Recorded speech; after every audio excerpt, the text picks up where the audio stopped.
Princípio do mentalismo. O todo é mente. O universo é mental. Para quem conhece a famosa teoria das ideias, de Platão, percebe aqui a fonte de seu conhecimento, pois ele também recebeu grande parte de sua erudição do Egito. Para explicar a célebre teoria de maneira simples e rápida, vou lançar mão de uma constatação óbvia. Ninguém faz uma cadeira, como aquelas nas quais nos sentamos diariamente, sem primeiro planejá-la, pensá-la. Imagine um marceneiro que tropeçasse em pedaços de madeira e estes, graças ao golpe recebido, saíssem se movimentando caoticamente, transformando-se em cadeira. Isso é de uma improbabilidade que beira a loucura. Ou então, imagine como seria se lançarmos madeira, cordas e marfim para o alto e elas caírem na forma de um piano tocando uma fuga de Bach. Há a presunção óbvia de que todas as coisas que aqui existem tiveram uma preexistência em um grande plano das ideias, onde foram detalhadamente elaboradas antes de mergulharem na natureza em busca de substância. A título de curiosidade, existe mais um exemplo dado por Amit Goswami, físico e escritor contemporâneo, que escreveu um livro no qual comenta a teoria do universo holográfico.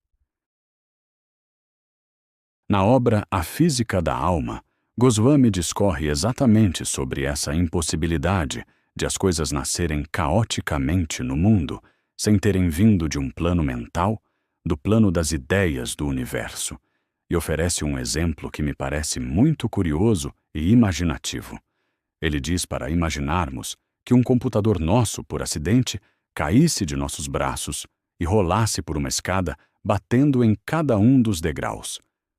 Na obra A Física da Alma, Goswami discorre exatamente sobre essa impossibilidade de as coisas nascerem caoticamente no mundo sem terem vindo de um plano mental, do plano das ideias do universo, e oferece um exemplo que me parece muito curioso e imaginativo. Ele diz para imaginarmos que um computador nosso, por acidente, caísse de nossos braços e rolasse por uma escada, batendo em cada um dos degraus. Imaginemos ainda que se tratava de um modelo antigo, mas, devido a esse acidente casual, ele se rearranjou lá dentro, de maneira tal que, ao chegar no fim dos degraus, havia se transformado em um MacBook de última geração. É lógico que, de imediato, se formaria uma longa fila para arremessar computadores antigos nessa escada. Ironias à parte, sabemos que isso é absurdo e irreal. Porém, mesmo sabendo que o universo é infinitamente mais complexo que um MacBook e que sofre variações para estágios cada vez mais incompreensíveis, acreditamos que isso seja fruto do acaso, sem que isso nos pareça algo absurdo ou irreal. Capra conclui seu raciocínio com um veredito muito interessante. O nosso século vai passar para a história como um dos mais dogmatizados por conta de sua crença no acaso. Se as coisas evoluem de forma ordenada para estados cada vez mais complexos, evidentemente isso tem que ser pensado em algum plano. A evolução seria uma realização no plano concreto daquilo que já estava no plano das ideias, na mente do Uno, naquilo que os indianos chamam de Mahat. A própria palavra evolução, etimologicamente falando, vem do latim evolvere, que significa, literalmente, dar voltas para fora. O termo tem provável inspiração na prática do Egito de desenrolar os papiros para ter acesso ao conhecimento guardado nele. Trabalhando com um matiz simbólico, então, poderíamos imaginar que evolução, em um plano superior, consiste em desenrolar o papiro da mente divina, para ver, passo a passo, o que foi pensado para cada ser do universo e procurar realizá-lo. Quanto mais evoluímos, mais desenrolamos o papiro da condição humana, para ver o que está escrito lá e o que foi previsto para nós, no que se refere ao que devemos construir e agregar ao mundo. Logo, tudo teria origem nesse plano das ideias, e seria projetado na manifestação. Evoluir seria correr atrás do arquétipo, do modelo que corresponde a cada ser e que vive na mente cósmica desde o início dos tempos. O modelo da condição humana existiria ainda que não houvesse um único homem no mundo. A ideia do homem aguardava por sua sombra na manifestação. E essa ideia se realiza à medida que o homem vai polindo arestas e correspondendo a ela, até construir uma ponte entre o céu e a terra, de tal forma que quem ainda não é capaz de vislumbrar diretamente o plano dos arquétipos pode ver a ideia humana bem representada por esse ser humano que está se esforçando para se adequar a ela cada dia mais, e seu exemplo é transformador. Esta é a ideia do pontífice, do sacerdote, cabeça nos céus, pés na terra. Ele capta essas ideias e começa a realizá-las em si mesmo, e assim inicia o processo de evolução. E se evolui, tudo à sua volta evolui também, porque suas obras correspondem ao seu porte, à sua estatura, ao seu tamanho e à sua qualidade como ser humano. Parece utopia, mas é uma meta, um ideal. Os grandes homens da história foram exatamente aqueles capazes de vislumbrar grandes metas e se comprometer com elas, por eles e pelos que os seguiam. Se o ser humano não evolui, nada evoluirá. Pelo contrário, nossa imaginação se perderá na criação de uma enxurrada de utilitários que não atendem a nenhuma utilidade real. Vamos ter mais know-how, o saber como, mas não vamos saber o porquê ou o para onde de nada, nem de nós mesmos. Então, essa é a ideia do princípio do mentalismo, de que o próprio universo seria uma criação na mente divina. A astronomia, em nossos dias, busca respostas para um duo de possibilidades. O universo está em processo de expansão. Em determinado momento, ele vai parar de expandir-se e começará a trilhar o caminho de volta, de condensação, ou a expansão continuará indefinidamente. Tudo estava naquele horizonte, naquela singularidade inicial. Aí veio o Big Bang, e o universo foi inflando em certo prazo de tempo. Expandiu-se e continua expandindo-se. Até quando? Agora vejamos o que Pitágoras dizia sobre isso. O filósofo Pitágoras de Samos, para quem não o sabe, é lembrado, por exemplo, até na Índia, como Yavanacharya, Yavaracharya, aquele que segue o que ensina. E provavelmente também fez suas andanças iniciais pelo Egito. Com essas credenciais, além do teorema que leva seu nome e suas percepções na criação da notação musical, o grande Pitágoras ganhava credibilidade para que se pudessem ouvir as teorias que ele propunha, mas que ainda não haviam sido comprovadas. Ele costumava ensinar em sua escola de Crotona, de acordo com a doxografia, que no início da manifestação tudo sai do zero e vai para o desenvolve-se segundo a sequência numérica, passando pela dualidade, pela trindade, etc. E ao final, tudo volta para o e desemboca novamente no zero, que é o número 10. Ou seja, as coisas se expandem e depois se contraem. É o pulsar do coração do cosmos.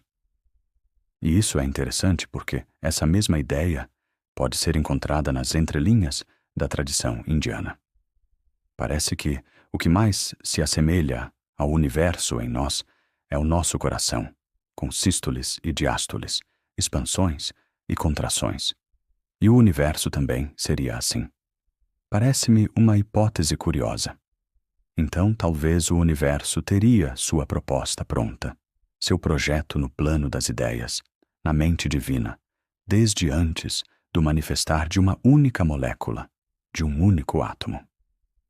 Se pudéssemos ter alguma percepção deste plano, todos os campos investigativos da humanidade, incluindo a astronomia, ganhariam muito. A compreensão desse princípio habilita o indivíduo a abarcar prontamente as leis do universo mental, e a aplicar o mesmo princípio para sua felicidade e seu adiantamento. Ao compreender esse princípio, podemos perceber uma interessante aplicação psicológica deste. A vida interior, de que tanto necessitamos para construir identidade e propósito e almejar a realização, consistiria em nada mais que um bom controle da mente. Vejamos, se tudo, o que será, existe em um plano mental da natureza, e ela caminha para realizá-lo, tudo o que há de ser em nossa vida, pode-se supor, também tende a nascer a partir do esboço que dele fazemos em nosso plano mental. Isso nos dá a dimensão da responsabilidade que temos ao trabalhar com nossa mente. E o segundo princípio, da correspondência, logo virá avaliar essa possibilidade. O que faz a mente do todo deve se aplicar também à mente da parte. A medicina oriental já ensina há séculos que algumas doenças se originam de formas mentais nocivas. As doenças que geram a decomposição do corpo nasceriam do ódio, que tem por função separar, decompor. Vale lembrar o conceito platônico de que o bem é aquilo que une e o mal, consequentemente, é aquilo que separa. O mesmo pode ser dito do egoísmo. Uma célula que apenas pensa em si própria e age buscando apenas o seu proveito imediato, desconsiderando o bem do corpo, é muito semelhante a um homem-célula em relação ao corpo-humanidade. Sabemos o nome dessa moléstia e aonde seu desenvolvimento costuma levar. Problemas cardíacos seriam consequência de determinados rancores e ressentimentos. Assim, os padrões mentais que você alimenta vão aguardar uma oportunidade para gerar fatos físicos de sua vida. Se você não quer que esses fatos se precipitem, mude os seus padrões mentais. Não acredite que são apenas os atos físicos que geram consequências. As criações da mente geram consequências tão reais quanto os atos meramente físicos, ou até mais reais que esses últimos. Erros acidentais não geram tantas consequências quanto uma forma mental que você alimenta durante um prazo razoável. Esta última afeta você e o mundo. Estamos sendo afetados constantemente por formas mentais que estão pairando sobre a humanidade, de tal maneira que, se não tivermos uma identidade bem constituída para sabermos o que é nosso e o que não é, seremos pensados, em vez de pensarmos por nós mesmos. Então, do mesmo modo que o universo nasce do plano mental, seu universo particular e sua vida nascem da mesma forma. Logo, cuida daquilo que pensas, porque será o teu futuro.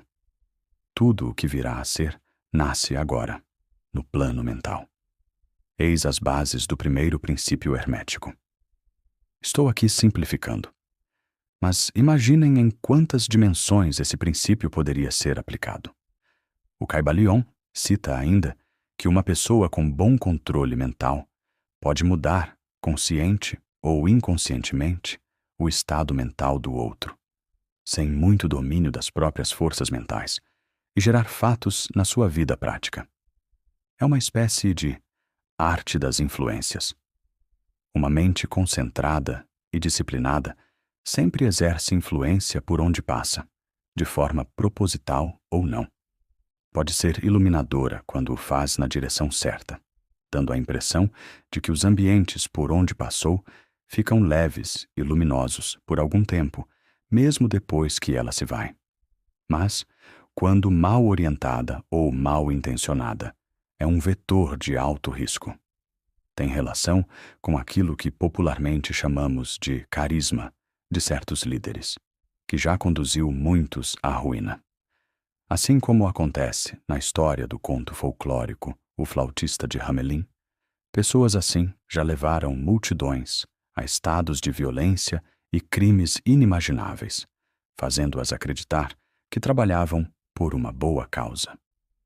Definitivamente, não há outra solução além de se proteger por meio de uma identidade bem firmada em valores e pelo hábito de não agir por impulso, irrefletidamente.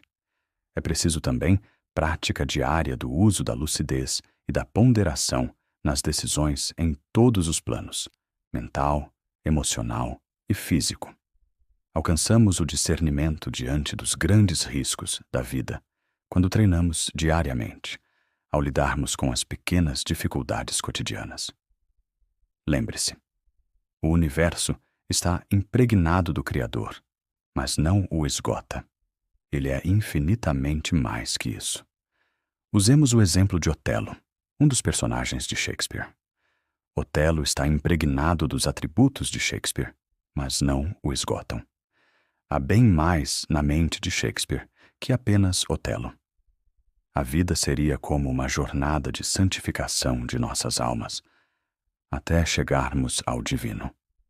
Se você gostou, inscreva-se e compartilhe este vídeo nos grupos e redes sociais que você participa. E até o próximo vídeo.